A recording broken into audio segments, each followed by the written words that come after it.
वो है matter. On the basis of electrical conductivity matter तीन तरीके के होते हैं। ठीक, एक कंडक्टर हो सकते हैं,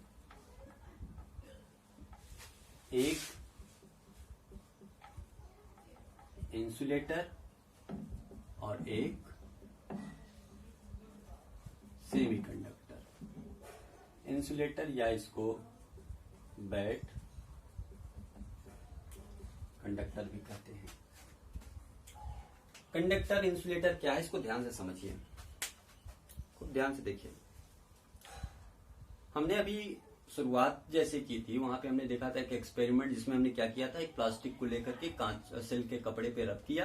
रब करने के बाद टिनी पीसेस ऑफ पेपर के पास ले गए तो वो उसको अटैच कर लिया। क्लियर, हमने ये देखा था। यही एक्सपेरिमेंट जब हो रहा था तो उस टाइम ये देखा गया कि जब हम लोग किसी मेटेलिक रॉड को ले रहे हैं और सिल्क के कपड़े पे रब कर रहे हैं, वो ये प्रॉपर्टी नहीं शो कर रहा था। ध्यान समझिए, प्लास्टिक के साथ हमने किया तो टीनी पीसेस ऑफ पेपर को वो अटैच कर लिया, ग्लास के साथ किया उसने कर लिया। क्लियर, लेकिन जब उसको हम मेटल के साथ किए वो नहीं किया। इसका मतलब क्या है कि जब मेटल के साथ रब, ये तो जाहिर सी बात है कि rubbing is the process by which any body get charge, यानी रबिंग करने पे बॉडी चार्ज होनी ही है। क्लियर, तो जब हम मेटेलिक रॉड को सिल्क के कपड़े के साथ रब कर रहे हैं, चार्ज तो वो हुआ ही होगा, लेकिन फिर भी वो उसको टिनी पीसेस ऑफ पेपर को अटैच नहीं कर रहा है। इसका मतलब क्या है कि वो चार्ज दौड़ करके चला गया। इसका मतलब ये है कि जब हमने सिल्क के कपड़े पे प्लास्टिक की रॉड को रब किया तो वो प्लास्टिक की रॉड पे जो चार्ज यहां पे इकट्ठा, क्योंकि यही पार्ट रब हो रहा है, बाकी पार्ट तो नहीं हुआ। क्लियर, तो इस पार्ट पर चार्ज कंटेन हुआ, यहां पे इकट्ठा हुआ, वो यहां से आगे ट्रेवल नहीं कर पाया, यानी charge can not flow through the plastic. लेकिन in case of metal it can flow through metal. Clear, तो ये देखा गया कि दो तरीके का मटेरियल मिल रहा है। एक ऐसा मटेरियल जिसमें चार्ज फ्लो कर जा रहा है, कुछ ऐसे मटेरियल है जिसमें चार्ज फ्लो नहीं कर रहा है। क्लियर, यहां से ये क्लियर हुआ, ये देखा गया कि जिनमें चार्ज फ्लो कर जा रहा है, जिन मटेरियल में चार्ज बहुत इजीली फ्लो कर जा रहा है, उसको बोला गया कंडक्टर। और जिन मटेरियल में चार्ज नहीं फ्लो कर पा रहा है उनको क्या बोला गया, इंसुलेटर या बैड कंडक्टर। क्लियर, इसको हम अभी थोड़ी देर बाद देखते हैं, पहले इन दोनों को समझ लें। ठीक है ना। तो अब हम समझते हैं कि कोई बॉडी किस तरीके से कंडक्टर की तरह बिहेव करेगी, किस तरीके से इंसुलेटर की तरह बिहेव करेगी। इसके लिए कैसे हम देखते हैं, तो इसके लिए सबसे पहले आइए हम लोग देखते हैं एक कमाल की चीज। देखिए, मान लेते हैं ये एक न्यूक्लियस है, सोडियम को ले लेते हैं। ठीक, 11 इलेक्ट्रॉन्स इसमें होते हैं, एटॉमिक नंबर इसका 11 होता है, इलेक्ट्रॉन भी 11, प्रोटॉन भी 11। तो न्यूक्लियस में कौन है, न्यूट्रॉन है और प्रोटॉन है। इसके बाहर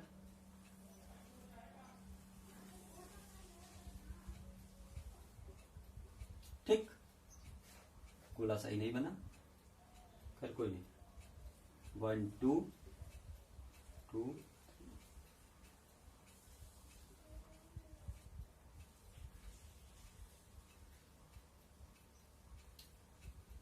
बाहर वाले में।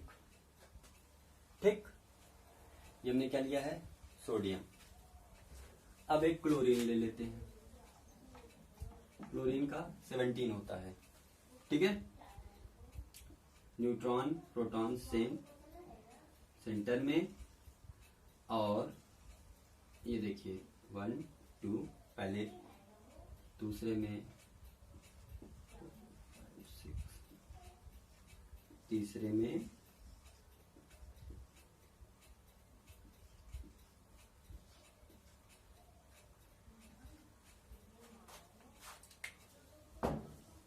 अब खूब ध्यान से देखिए इस चीज को, हम लोग क्या देखने जा रहे हैं, इसको आप खुद ही समझ जाएंगे। ये सोडियम है, ये एक मेटल है, ये बहुत अच्छा कंडक्टर है, और ये क्लोरीन है, ये बैड कंडक्टर है, ठीक, इंसुलेटर है। अब क्यों है इसको हम समझ लेते हैं। सारा मैटर है इस चीज का, चार्ज का, ठीक।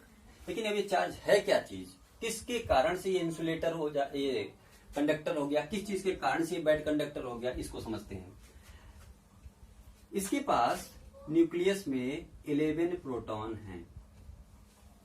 न्यूट्रॉन से मतलब नहीं, क्योंकि न्यूट्रॉन न्यूट्रल होते हैं, प्रोटॉन पे पॉजिटिव चार्ज होता है, ठीक। इसके पास कितने प्रोटॉन है? 17। सोडियम 281 और क्लोरीन में 287। KLM खूब ध्यान से देखिए, 3 सेल दोनों में है, KLM, ठीक। लास्ट सेल की बात करते हैं, अंतिम वाले की। इसमें 1 है, इसमें 7। अब खूब ध्यान से देखिए, प्रोटॉन पे पॉजिटिव चार्ज होता है, इलेक्ट्रॉन पे नेगेटिव चार्ज होता है। तो ये क्या करेगा, इस थर्ड वाले सेल पे जितना फोर्स 17 प्रोटॉन लगाएगा, उसके कंपैरिजन में 11 प्रोटॉन जो लगाएगा वो बहुत कम होगा। इस चीज को समझने की कोशिश कीजिए कि थर्ड वाले सेल पर 11 प्रोटॉन जितना फोर्स लगाएगा, उसके कंपैरिजन में जो 17 प्रोटॉन फोर्स लगाएगा क्लोरीन में, वो बहुत ज्यादा होगा, ठीक। यानी M सेल पर क्लोरीन के केस में जो फोर्स लग रहा है वो ज्यादा है एज कंपेयर टू सोडियम।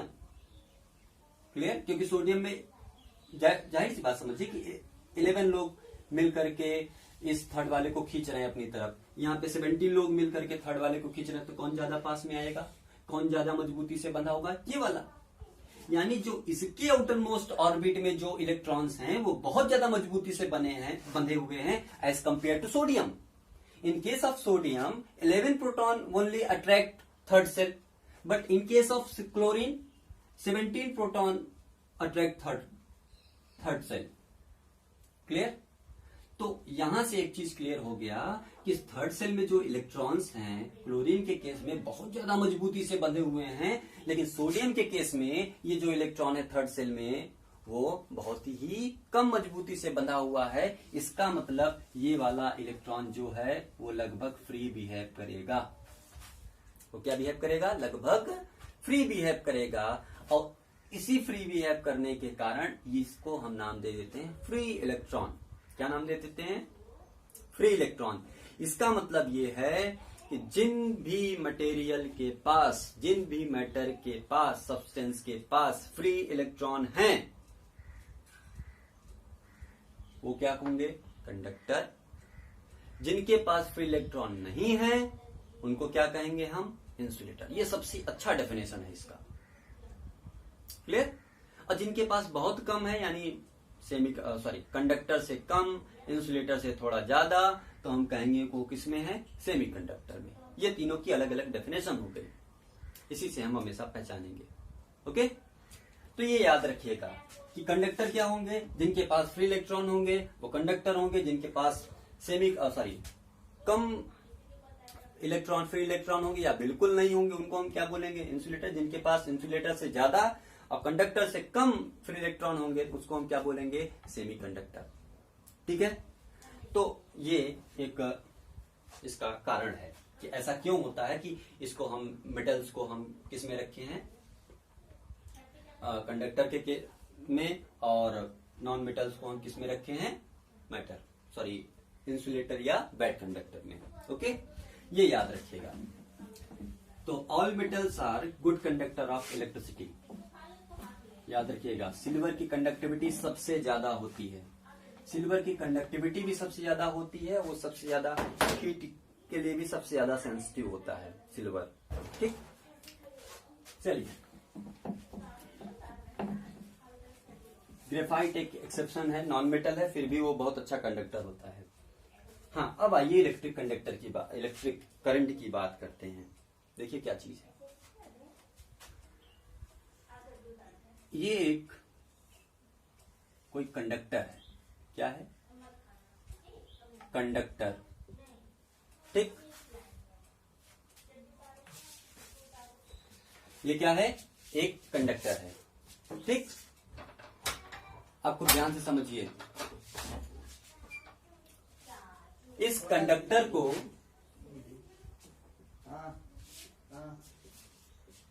हम एक बैटरी से कनेक्ट कर दिए, ये माइनस है, ये प्लस है।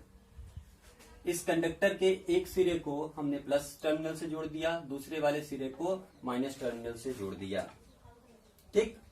अब जो बैटरी होती है, इसको लिख देते हैं, नाम लिख देते हैं, ठीक। ये एक बैटरी है, ये एक कंडक्टर है और ये कनेक्टिंग वायर है। ये सब हालांकि कंडक्टर है, मैंने इसको अलग से दिखाया क्योंकि हमें इसमें कुछ दिखाना है। ये सब के सब वायर हैं, हमने बस इसको बड़ा करके इनलार्ज करके आपको दिखाया है, कुछ अगर बताने के लिए, ठीक। अब समझिए, ये माइनस है, ये इससे जुड़ा हुआ है, तो यहां पे भी कौन सा टर्मिनल होगा, माइनस। ये प्लस है, तो इससे जुड़ा होगा, तो यहां पे क्या होगा, प्लस, ठीक।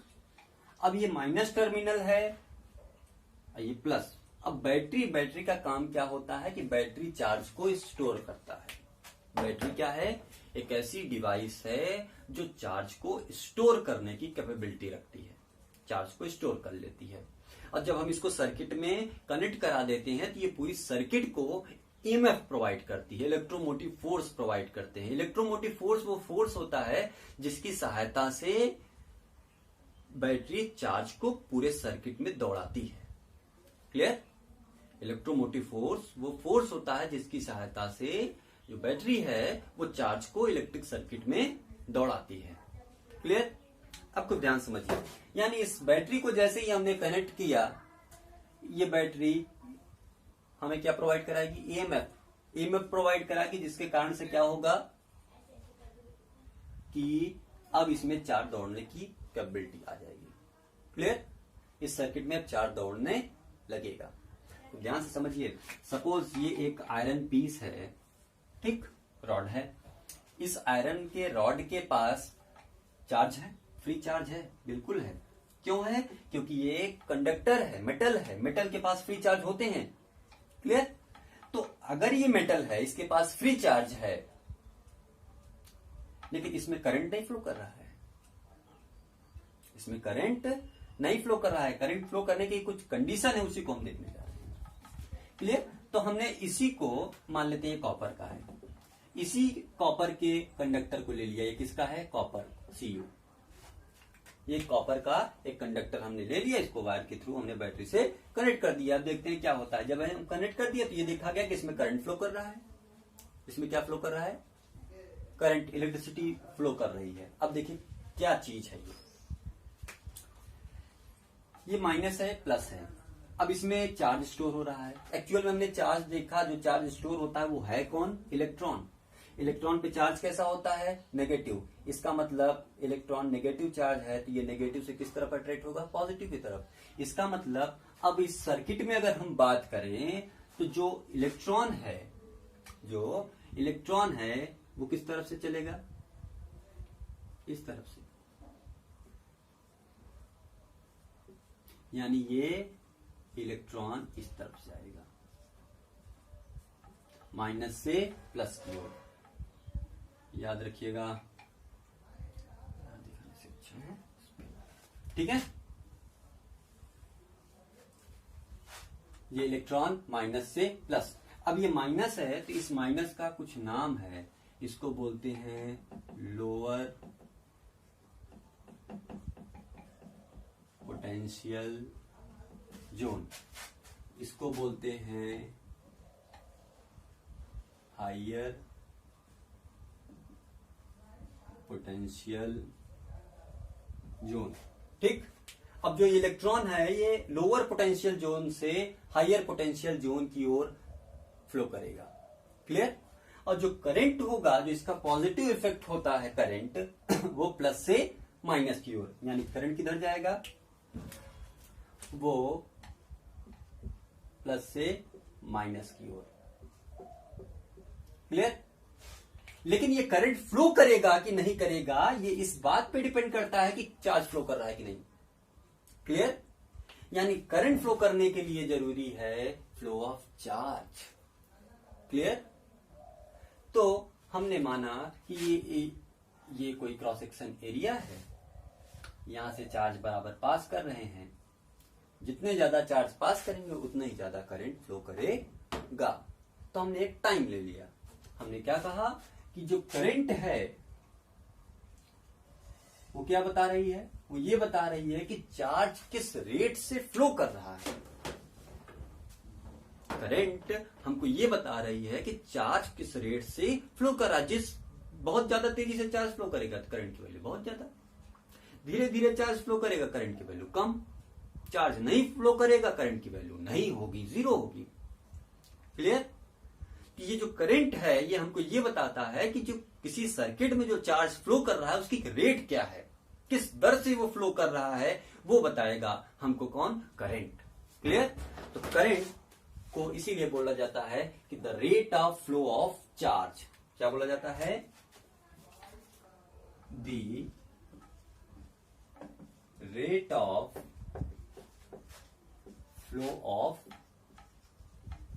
Charge is known as current. और इसको हम दिखाते हैं आई से। स्मॉल आई, कहीं पे कैपिटल आई दिखाया जाता है, कोई इश्यू नहीं है। I is equal to Q upon में टी, पूरा लिख देते हैं, चार्ज अपॉन में टाइम। ठीक? तो current is equal to charge upon में टाइम होता है।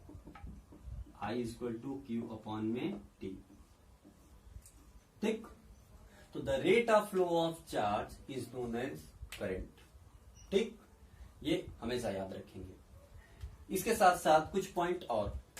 पॉइंट नंबर 1 कि किसी भी सर्किट में जो इलेक्ट्रॉन की डायरेक्शन होती है, फ्लो करने की डायरेक्शन होती है, वो हमेशा माइनस से प्लस की ओर। क्लियर? इसको बोलने का दूसरा तरीका क्या होता है, लोअर पोटेंशियल जोन से हायर पोटेंशियल जोन। यानी इसको लिख लेते हैं, क्या होगा, lower potential zone, lower potential zone से हायर पोटेंशियल जोन की ओर होगा। लेकिन जो करंट की डायरेक्शन होगी वो हायर पोटेंशियल जोन से लोअर पोटेंशियल जोन की ओर होगा। ये बात आप एकदम याद रखिए। क्लियर? और ये बैटरी हमको क्या प्रोवाइड करती है, बैटरी हमको ईएमएफ प्रोवाइड करती है। ईएमएफ क्या होता है, वो फोर्स होता है जिससे वो कोई बैटरी या सेल जो है वो चार्ज को किसी सर्किट में दौड़ाएगा। क्लियर? ये इससे रिलेटेड बातें हैं। इसके बाद हम यूनिट की बात करते हैं। I is equal to Q upon में टी। ठीक? आई चार्ज को हम किस में मेजर करते हैं, कूलम में। टाइम को किस में, सेकंड में। यानी करंट की जो यूनिट हो गई वो कूलम पर सेकंड। क्या निकला, कूलम पर सेकंड। इसी कूलम पर सेकंड को हम लोग बोलते हैं एम्पियर। क्या बोलते हैं, एम्पियर। क्लियर? तो यहां से हमको एक रिलेशन मिला। और रिलेशन क्या मिला वो देखिए कि जो 1 एम्पियर है, ए से इसको दिखाते हैं, ए जैसे 1 एम्पियर जो है वो 1 कूलम पर 1 सेकेंड। ठीक? यानी ampere equal to coulomb per second, यानी 1 coulomb per second equal to 1 ampere. इसको अब हम डिफाइन करेंगे। ठीक? जैसे हमने 1 वोल्ट को डिफाइन किया था। ठीक? कुछ याद करने की जरूरत नहीं है, आपको बनाना है डेफिनेशन। क्लियर? अब कोशिश कीजिए बनाने की कि चार्ज, पहले करंट को देख लीजिए तो आसान होगा। Rate of flow of charge. ठीक? यानी अब देखिए यहां से रिलेट करते हैं, बनाते हैं। 1 कूलम का चार्ज अगर 1 सेकेंड तक फ्लो करेगा तो करंट की कितनी वैल्यू होगी, 1 एम्पियर। फिर से चार्ज है, चार्ज की वैल्यू 1 कूलम। 1 कूलम का चार्ज है, अब वो 1 सेकेंड तक फ्लो किया है तो करंट की वैल्यू कितनी होगी, 1 एम्पियर। यानी 1 कूलम चार्ज पर सेकेंड फ्लो कर रहा है। उसकी करंट कितना होगा 1 एम्पियर। क्लियर? यानी 1 एम्पियर क्या है 1 कूलम पर सेकेंड। ऐसे ही बोल सकते हैं ना, जैसे rate of flow of charge, वैसे ही 1 coulomb per second known as 1 ampere. या इस तरीके से आप बना के लिख सकते हैं कि 1 कूलम का चार्ज 1 सेकेंड तक फ्लो कर रहा है, वो इसको क्या हो जाएगी 1 एम्पियर। क्लियर? तो इस तरीके से हम 1 एम्पियर को भी डिफाइन करेंगे। तो हमेशा याद रखेंगे आप कि हमें सभी भी मतलब जितनी भी यूनिट हैं उनको डिफाइन करना हमें आना चाहिए। इसमें जो एमकेएस में चार्ज की यूनिट होती है वो कूलम पर सेकेंड है, और एसआई यूनिट जो इसकी है वो एम्पियर है। वो क्या है एम्पियर। ठीक। और करंट को जो मेजर किया जाता है वो एम्पियर मीटर में किया जाता है।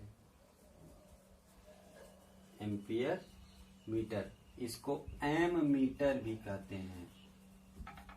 इसको एम मीटर, AMMETER याद रखिएगा। एम मीटर, अमीटर नहीं, एम मीटर, ठीक कहते हैं। अच्छा, इसके पहले हम लोग इलेक्ट्रिक पोटेंशियल पढ़े थे, तो इलेक्ट्रिक पोटेंशियल डिफरेंस मेजर किया जाता है। तो इलेक्ट्रिक पोटेंशियल डिफरेंस क्या होता है वो मैं अब आपको बताऊंगा। ठीक, तो आपको ज्यादा समझ में आएगा। उससे कुछ रिलेटेड, इससे भी मैं रिलेट करके आपको बताऊंगा। इस टॉपिक के बाद आपको हम बताएंगे कि इसको मेजर किया जाता है जैसे एम मीटर में, वैसे इलेक्ट्रिक पोटेंशियल डिफरेंस या इलेक्ट्रिक पोटेंशियल को जो मेजर किया जाएगा वो वोल्ट मीटर में किया जाता है, पोटेंशियल मीटर जिसको बोलते हैं। ठीक, ये अमीटर वोल्ट मीटर क्या होते हैं, इनका प्रिंसिपल क्या होता है, ये किस बेसिस पे बने होते हैं, इन सब की बात हम लोग इसके आगे वाले वीडियो में करेंगे। ओके, आज के लिए इतना ही। Thank you.